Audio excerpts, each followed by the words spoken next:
ନାରାୟଣ ନାରାୟଣ ନାରାୟଣ। ଆଜିର ଦୃଶ୍ୟ ଥିଲା ଯେ ଶିବ ପରେ ବଳିଦାନ ହୋଇଥିବା ବୀର ବାଣାସୁର ଶୋଣିତପୁର ରାଜନକୁ ପରାସ୍ତ କରିବା ପାଇଁ ପ୍ରଥମେ ଦେଲି ପରାମର୍ଶ ମଥୁରାର ରାଜଦରବାରେ। ନାରାୟଣ। ତାପରେ କଂସ ବ୍ରହ୍ମାହତ 84 ମତ୍ତ ହସ୍ତିର ବଳଶାଳୀ ରୋହିଣୀ ପୋତନା ଏବଂ ସଖାସୁର ମଲ୍ଲ ଯାଇଥିଲେ ମଥୁରାରୁ ଗୋପ ବିନାଶ ହୋଇଛନ୍ତି ଗୋପର ମାଟିରେ।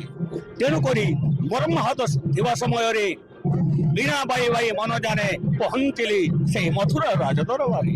ପଚାରିଲି ଯାହାର ପାଦ ତଳେ ଲୋଟେ ସପ୍ତ ସିନ୍ଧୁ ପଦାଭାରେ ଶଙ୍କିତ ମେଦିନୀ, କାହିଁକି ବୀର ସମନ ବତ୍ସ କଂସ, କାହିଁକି ବୀର ସମନେ ଚିନ୍ତିତ ରାଜଦରବାରେ।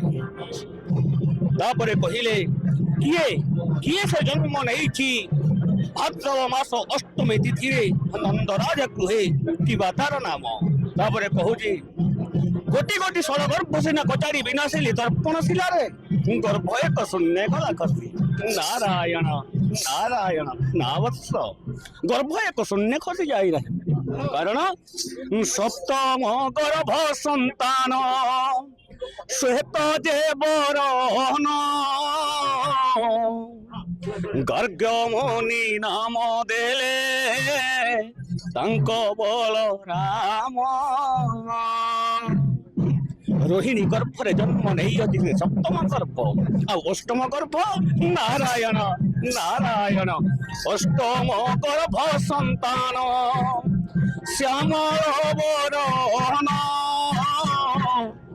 ଭାଦ୍ରବ ଅଷ୍ଟମୀ ତିଥି ବନ୍ଦିଶାଳେ ଜନ୍ମ।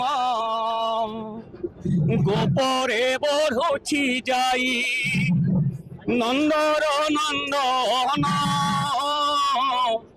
ପୁଣି ଗାର୍ଗ୍ୟ ମୁନି ଦେଲେ ନାମ ଯେ ଶ୍ରୀକୃଷ୍ଣ। ନାରାୟଣ ନାରାୟଣ। ତାପରେ କଂସର ଦୀର୍ଘାୟୁ କାମନା କରି ତଥା ତାଙ୍କରି ମଙ୍ଗଳ ଉଦ୍ଦେଶ୍ୟ କଂସର ଘରଣୀ ପଦ୍ମାବତୀ ରାଣୀ ଆଜି କରିବେ ଧନଶ୍ରୀ ଓଷା। ଏହା ହେଉଛି ଆଜିର ଦୃଶ୍ୟରେ ଦେବର୍ଷି ନାରଦଙ୍କ ବୀର କଂସାସୁରେ ପରାମର୍ଶ।